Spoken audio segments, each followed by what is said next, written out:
The greatest honor of my life has been for 4 years being the Commander-in-Chief of the United States.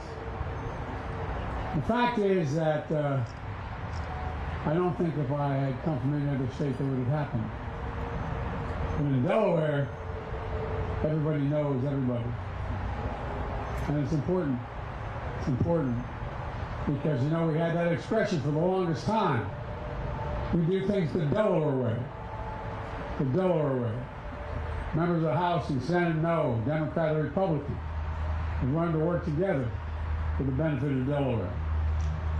I remember, Tommy, we've been coming here for decades.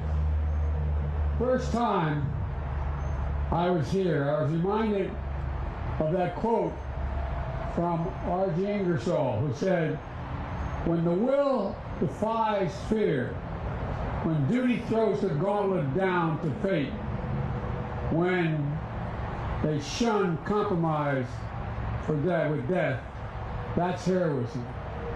I remember thinking that day, the first time. Thinking about my uncles in World War II, thinking about people I knew, thinking about all the people who had laid down their lives.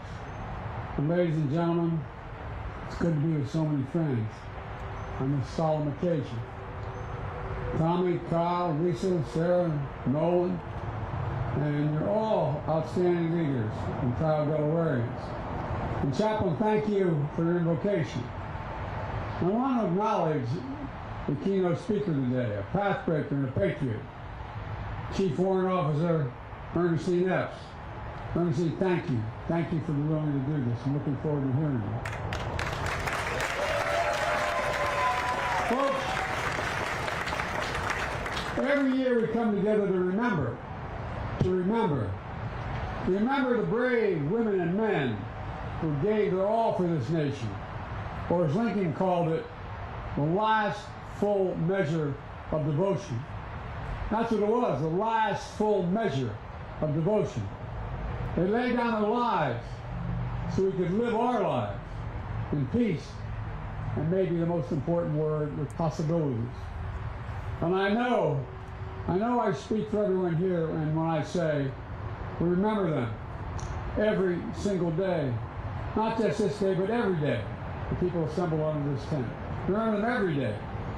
We come together to remember the families that are left behind, the hearts that still carry the weight of their absence, the ache that never fully goes away. We come together to remember the debt we owe to the American military. The military is a solid spine, the spine of our nation. Our troops, our veterans, our military families, and our Gold Star families in particular. Only around 1% of all Americans defend 99% of us. 1%. Just 1% of Americans risk the ultimate sacrifice. We owe them so much more than we can ever repay them.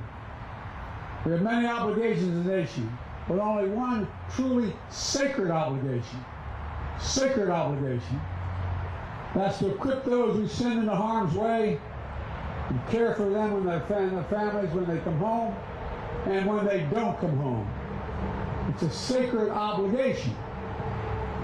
I know for many of you, Memorial Day, like for us, is deeply personal.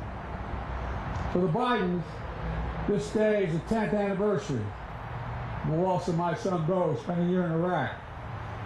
And to be honest, it's a hard day. His son and I, Hunter, is here in the crowd. I don't know where you're sitting, Hunter, but all the way in the back there.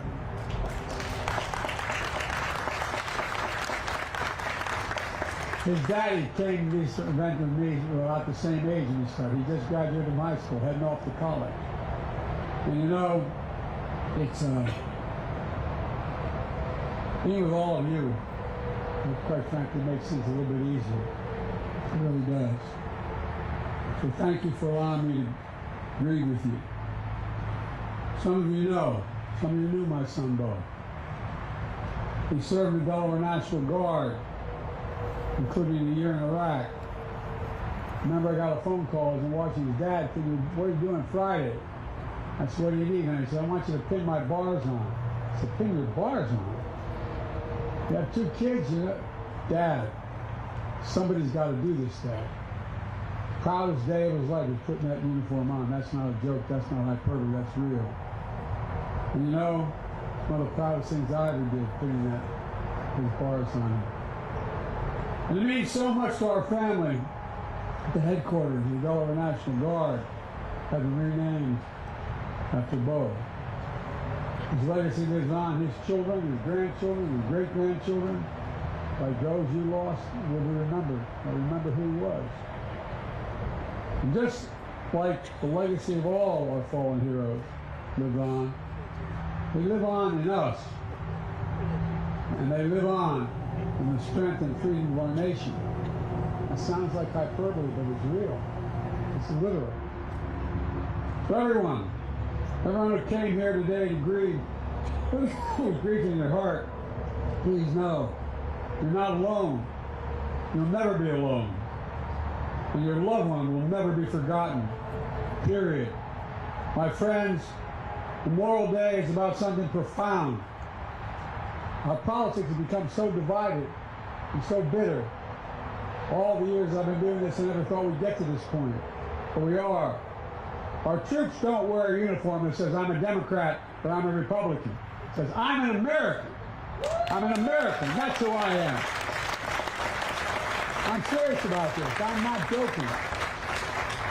And folks, our politics has become, as I said, so divided. They wear the uniform of the United States of America. The only nation in the world, literally, not free, the only nation in the world founded on an idea. An idea. Every nation was founded on geography, ethnicity, some unifying principle, but not an idea. The idea of America is founded on, we hold these truths to be self-evident. That all men and women are created equal. Endowed by the Creator with certain inalienable rights. Life, liberty, pursuit of we made it. That's who we are. That's what makes America the most unique nation in the world. Literally, not figuratively. In fact, folks, you know, for generation after generation, a profound idea has been defended by ordinary citizens who stepped up and answered the call. Because of them, American democracy has endured for nearly 250 years.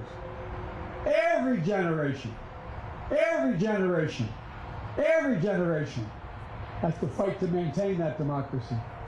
Every time, every generation.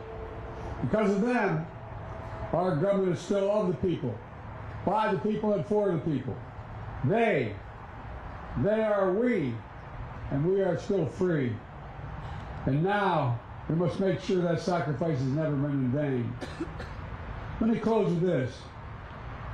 The women and men we honor today are no longer with us, but you can still hear their echoes. Literally, can't you, if you lost anybody? You can hear their echoes. The echoes of their voices.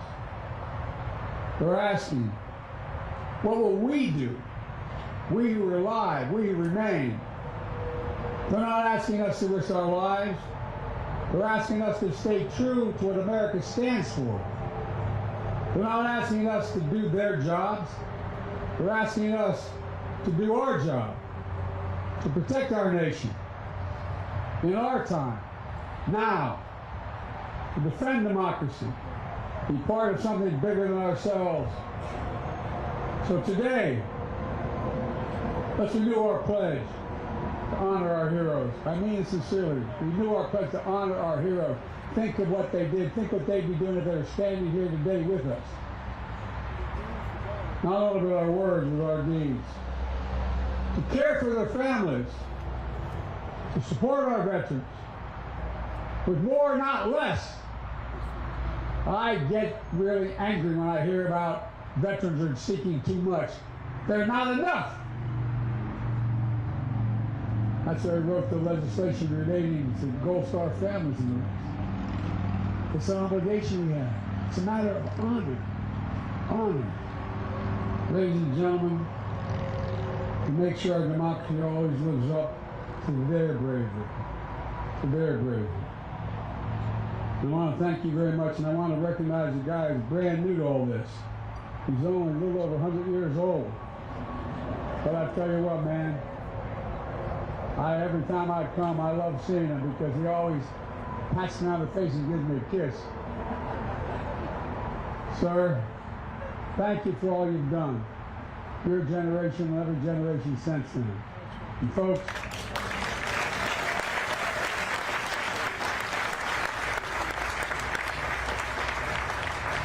and I want to say this in the bottom of my heart. Thank you, particularly to the Gold Star families. Thank you, thank you, thank you. The country owes you. Thank you.